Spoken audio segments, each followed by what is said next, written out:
Welcome back mga ropa, kwentuhan muna tayo. Talo ang kupunan ng Lakers, diretso Boracay na ang kupunan ng Los Angeles Lakers na pinangunahan ni LeBron James. Naganap na nga ang Game 5 ng kupunan ng Los Angeles Lakers versus kupunan ng Minnesota Timberwolves. At dito sa Game 5 na to mga ropa, tinalo ng kupunan ng Minnesota Timberwolves ang kupunan ng Los Angeles Lakers. Pero grabe naman mga ropa, akala ko ba Lakers in 5? Nagkatotoo nga, Lakers in 5 nga dahil sa loob ng 5 games, talo na ang kupunan ng Los Angeles Lakers. At dito sa game na to mga ropa, ano nga ba ang dahilan? Bakit natalo ang kupunan ng Lakers? Ito mga ropa, isa-isahin natin yan ha. Ito ang isa sa una kong nakitang dahilan dito. Unang-una mga ropa, si Rudy Gobert parang namiesta, parang Pasko ang game na to para kay Rudy Gobert dahil lahat ng offensive rebounds ay napapa sa kamay niya. At bukod pa dito mga ropa, ang daming points in paint ang ginawa ni Rudy Gobert dito sa game na to. It clearly shows mga ropa, pinapakita dito na wala talagang sentro ang kupunan ng Lakers. Luging-lugi sila doon sa may ilalim against kay Rudy Gobert. Take note mga ropa, tumataginteng na 27 points sa 24 rebounds na tinalaan ni Rudy Gobert dito sa game na to. At ang isa pa sa dahilan mga ropa, diretsuin ko na din to. Luka Doncic, wala talagang depensa. Sobrang hina ng depensa ni Luka Doncic. Actually mga ropa, doon sa may fourth quarter, siya ang kinarne sa depensa ni Julius Randle. Ilang beses mga ropa, iniwanan lang ni Julius Randle dito ang depensa ni Luka Doncic at nakapag-convert ng puntos dyan si Julius Randle. At the same time mga ropa, heto pa, pangatlong dahilan. Layup dito ni Luka Doncic mga ropa, yung layup na yan, sobrang crucial yung layup na yan. Pero minintes to ni Luka Doncic. At pagkatapos ba magmintes dyan ni Luka Doncic, nagreklamo siya papunta doon sa may reps. At sa pagrereklamo niya yan mga ropa, nakakuha ng fast break dyan ang kupunan ng Minnesota Timberwolves sa pangunguna ni Anthony Edwards. Kung dumepensa na lang sana si Luka Doncic dito, may possibility pa mga ropa na hindi nakapag-fast break dyan si Anthony Edwards. Yan ang mga dahilan mga ropa kung bakit natalo ang Lakers, nasipa na sila sa playoff contention. Bakasyon na ang Lakers mga ropa. Ngayon mga ropa, para mas maunawaan natin ang Game 5, pumunta tayo sa fourth quarter. Isa-isa na may natin dito ang ginamit na diskarte ng dalawang kupunan. Saan nga ba sila nagkamali? Ito ang game analysis at breakdown. Los Angeles Lakers vs Minnesota Timberwolves Game 5, talo ang kupunan ng Lakers. Simulan na natin to. Okay game. Ngayon mga ropa, dito sa may fourth quarter, 81-80 ang score dito. Makikita natin, di kita ng laban. Lamang lang na isang puntos dito ang kupunan ng Minnesota Timberwolves. Unang tumirada dito si Julius Randle mga ropa, pero nagmintes dyan ang tira ni Julius Randle. Pagkakataon sa Lakers mga ropa para lumamang dito kung ano sa kupunan ng Minnesota Timberwolves. Ngayon mga ropa, possession dito ng kupunan ng Lakers. Pick and roll gameplay ang ginawa dito ng kupunan ng Lakers. Austin Reeves na nag-aakok ng bola dyan, pasa niya kay LBJ. Ngayon mga ropa, kitang-kita naman natin dito. Para sa akin na mga ropa, pwedeng-pwede talagang itira ni LBJ, possible na pwede niya itira yung bola dyan sa position na yan. Kasi makikita naman natin dito mga ropa, medyo late na yung pag-response dito ni Nasrid sa may depensa. Pwedeng-pwede nang atakin ni LBJ, idiretso niya dyan, pwede niyang i-teardrops. Yun nga lang mga ropa, nag-make pa siya ng extra pass dito papunta kay Dorian Finney-Smith. Dito sa game na to mga ropa, lalo dito sa may fourth quarter, heto ang naobserbahan ko kay LeBron James. Kahit doon sa mga past games, para bang takot na takot siya tumira, at the same time mas gusto pa niyang i-share yung bola. Kasi sa senaryo na to mga ropa, pwede niya na itira yan eh. Pwede niya idiretso kasi nag-lead nga sa respond dito si Nasrid sa depensa.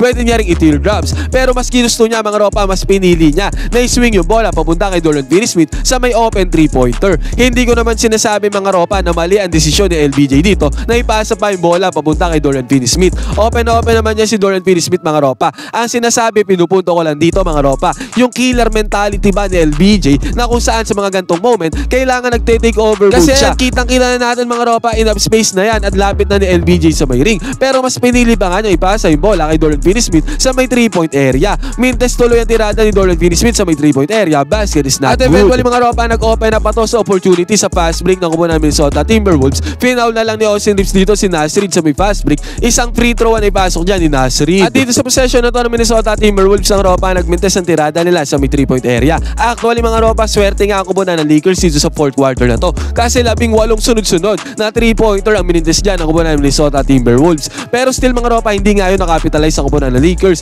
Take note mga ropa ha, 18 sunod-sunod na 3-pointers ang ginawa ng kupunan ng Minnesota Timberwolves kasama tong fourth quarter na to. Mintes nga ang tira dyan mga ropa, pero sa kabilang banda nag-turnover lang dyan ang kupunan ng Los Angeles Lakers. At after nito mga ropa, again nagmintes ulit dyan ang Minnesota Timberwolves. Still mga ropa, possession dito ng Lakers mga ropa, pagkakataon nila para makapuntos dito. Again mga ropa, LeBron James ang mahayang ng bola dito. Heto mga ropa, ito ulit yung sinasabi ko. Hindi naman kailangan mag-make ni LeBron James ng extra pass. Pwede siyang mag-take over mode mga ropa kasi ang laki naman talaga ni LeBron James. Kasi senaryo mga ropa, hindi naman siya sinesenda ng double team sa may depensa, one-on-one lang yan. Pwede niyang banggain at gibain ang depensa dyan ng Minnesota Timberwolves. Pero ang ginagawa niya nga kasi mga ropa, lagi niyang pinapasa yung bola para umikot yung bola. Eh ang tendency outcome naman nito mga ropa, maganda ang depensa ng Minnesota Timberwolves. Kaya ang mga pasa-pasa nila ng bola mga ropa hindi umi-effective yan. At eventually nga mga ropa, itong possession na to ng Lakers nag-lead up pa to. Traveling dito si Jared Vanderbilt mga ropa kasi nga lagi silang nagpapaikot ng bola. Wala namang mapuntahan tong paikot ng bola ng kupunan ng Lakers. Ayaw bagang diretso ng diretso ni LeBron James yung tirada niya dito. Ang laki niyang tao mga ropa. Kaya niyang i-bulldozer ang depensa ng kupunan ng Minnesota Timberwolves. At ito pa mga ropa, again LeBron James ulit umayak ng bola dito. Binabantayan siya dyan ni Julius Randle. Pansinin natin mga ropa yung shot clock dito. Inuubos lang ni LeBron James sa kanyang pagmamatsyag dyan dito sa may court. At nung paubos na itong 24-second shot clock mga ropa, tsaka lang gumalaw dyan si LeBron James. Yung paggalaw naman niya dito mga ropa, akala ko babakbakin niya na yung depensa dito. Yung depensa dito ni Julius Randle mga ropa, yun pala ang gagawin lang ni LeBron James dito. Ipapasa lang yung bola papunta kay Rui Hachimura. Yung pagpasa pa ng bola dito ni LeBron James mga ropa, obvious na kay Rui Hachimura niya ibibigay yung bola. Kung sa pag-atake niya na to mga ropa, binakbak niya na yung depensa dito ni Julius Randle. Nakakuha pa sana siya dyan ng foul or eventually mga ropa, nakakuha siya ng score dito sa defense si Julius Randle. Ito yung napapansin ko kay LeBron James mga ropa wala siyang killer mentality. Unlike sa ibang legends katulad ni Kobe Bryant at Michael Jordan na kung saan talagang dire-diretso sila, kailangan nilang umiscore, mag-take over mode para sa kanilang team. Pero si LeBron James ang ropa sa pagkakataon na to, akala ko ide-diretso na, yun pala ipapasa lang ng obvious papunta kay Rui Hachimura. Tendency outcome ba niyan mga ropa, matagal sa kanya yung bola. Paubos na yung 24-second shot clock violation dito mga ropa, kaya si Rui Hachimura no choice na dyan kung hindi tumira ng pilit na tira. Mintes na tirada dito ni Rui Hachimura. At lahat ng yun mga ropa, dahil sa possession na to, si LeBron James ang may gawa dyan kung bakit nagmintes ng tirada dyan ni Rui Hachimura. Heto mga ropa, sa possession ng Minnesota Timberwolves, Julius Randle mayak ng bola dito at dinedepensahan siya dito ni LeBron James. Heto yung sinasabi ko mga ropa na dapat ginagawa ni LeBron James. Ang ginawa ni Julius Randle dito mga ropa, binakbak niya ang depensa dito ni LeBron James. Walang double team na sinandyan ng Lakers mga ropa, kaya pwede bakbakin dito ang depensa ni LeBron James. At ganoon naman ang ginawa dito ni Julius Randle. Binakbak niya ang depensa ni LeBron James. Sabay tirada dito sa may mid-range mga ropa at kitang-kita natin dito. Pumasok ang tirada dyan ni Julius Randle sa may mid-range. Ito yung sinasabi ko mga ropa, dapat ginagawa to ni LeBron James. Ang laki ng kanya katawan mga ropa, wala naman double team na sinesend sa kanya ang depensa ng kubunan Minnesota Timberwolves. Pero aatake siya mga ropa. Ang mga atake siya, yun pala ipapasa niya lang yung bola. Ubos sa 24-second shot lang mga ropa, pilit ang tira. Walang killer mentality si LeBron James mga ropa. Puro pasa lang ang ginagawa. Hindi niya kaya mag-take over mode, lalo na sa mga crucial moment. Ito mga ropa, sa possession dito ng kubunan ng Lakers. Ito, tumirada naman dito si LeBron James sa may left side corner 3-pointer. Pero 3-pointer to mga ropa. Pero may shooting naman si LeBron James mga ropa, kaya valid reason naman yan. Yun nga lang mga ropa, mintes talaga ang tira dito ni LBJ. Basket is not good. At para sa possession dito ng Minnesota Timberwolves, nagmintes na ang tira dito ng Minnesota, pero yung offensive rebound mga ropa ay napasa kamay dito. Napasa kamay dito yung Rudy Gobert mga ropa. Yan nga ang isa sa naging main problem ng kupunan ng Lakers dito sa game na to. Hindi nila kayang i-contain si Rudy Gobert doon sa may paint. Total of 24 rebounds nga ang ginawa ni Rudy Gobert dito mga ropa, pero sa possession na yan, nakuha na naman ang offensive foul dito ang kupunan ng Minnesota Timberwolves. Bagsak dyan si LeBron James. Nakapitalize naman Lakers ang pagkakataon ng mga ropa si Austin Reeves. Ginamit ang high screen dito na sinet ni Jared Vanderbilt. Konting space lang naman ang kailangan ni Austin Reeves sa may top of the 3-pointer. At nung nagkaroon na siya ng enough space dyan, pinukol niya ang long range bomb 3-pointer mga ropa. Pumasok yan para kay Austin Reeves. Basket is good. At eto na nga mga ropa, isa to sa dahilan kung bakit natalo ang Lakers dito sa game na to.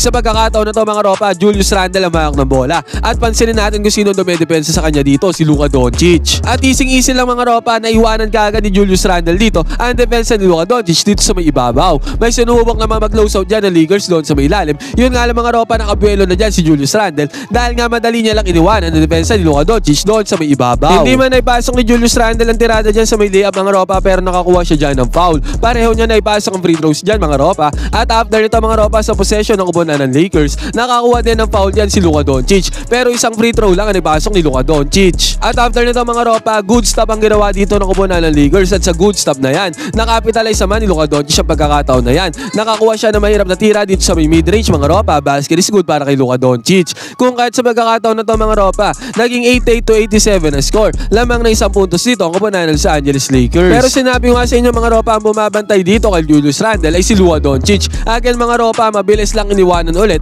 ni Julius Randle dito ang depensa ni Luka Doncic. Hindi man ay pasok ni Julius Randle yung tirada niya dyan mga ropa, ang offensive rebound naman ay napasa kamay dito ng kupunan ng Minnesota Timberwolves. Napaul dyan si Jaden McDaniels mga ropa. At nakakuha pa siya ng free throws, kaya nangyari dito, naging 89-88 ang score. Lamang dyan ng isang puntos ang kupunan ng Minnesota Timberwolves. At eto mga ropa, nagpaikot na naman ang bola dito ang kupunan ng Lakers. Ito nga yung sinasabi ko, sobrang daming ikot ng bola ng kupunan ng Lakers, wala namang pinupuntahan. At eventually mga ropa, nag-end up tong possession na to ng koponan ng Lakers. Pilit na tira ni LBJ mga ropa, fade away shot yan at hindi man lang yan tumama sa ring. Kapos ang tirada ni LBJ dito sa possession na to. Buti nga mga ropa sa senaryo na to, sunod-sunod na 3-pointers nga minintes ang koponan ng Minnesota Timberwolves. 18 na sunod-sunod mga ropa, kaya kahit papaano, nagkakaroon talaga ng chance dyan ang koponan ng Lakers kung papanoodin mo ng live. Pero yun nga lang mga ropa, ang main problem nga dito ng koponan ng Lakers sa si Rudy Gobert ay napalo up yung mintes sa tira na yan ni Donte DiVincenzo doon sa may ilalim. Wala mag-isagot ang Lakers sa laki ng ambag na ginagawa ni Rudy Gobert para sa koponan ng Minnesota Timberwolves. Follow up lang dyan kay Rudy Gobert mga ropa, easy 2 points basket is good.